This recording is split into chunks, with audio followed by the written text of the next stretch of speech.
সারা দেশের ন্যায় আমার আসনেও শাপলাকড়ির যারা নেতাকর্মীরা আছেন তাদেরকে নানা সময় হুমকি ধামকি দেওয়া হয়েছে। প্রকাশ্যেও হুমকি দেওয়া হয়েছে, গোপনে হুমকি দেওয়া হয়েছে।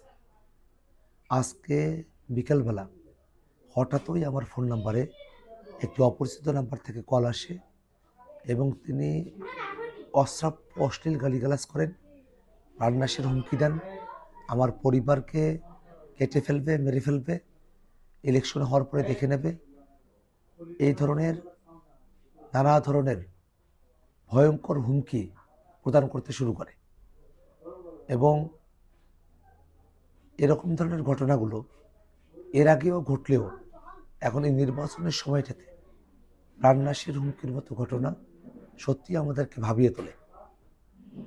বর্তমানে আইনশৃঙ্খলা রক্ষাকারী বাহিনী সবগুলো অস্ত্র এখন পর্যন্ত উদ্ধার করতে পারে নাই। অবৈধ অস্ত্রের একটা ছড়াছড়ি আছে, একটা জনজোয়ার তৈরি হয়েছে, সেটাকে ঠেকিয়ে দেওয়ার একটা প্রচেষ্টা রয়েছে।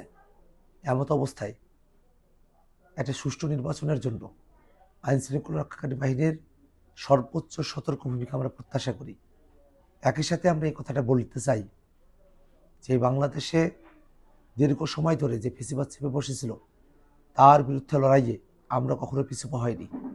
হুমকি থামকি, ভয়, জুলুম, জেল, রিমান্ড, নির্যাতন, নানা কিছু আমরা মোকাবেলা করে নতুন বাংলাদেশের দিকে আমরা অগ্রসর হয়েছি। আমাদেরকে ভয় দেখিয়ে, উড়ো কথা বলে, প্রাণনাশের হুমকি দিয়ে কোনোভাবেই আমাদের যে জয়যাত্রা সেটাকে থামিয়ে রাখা যাবে না।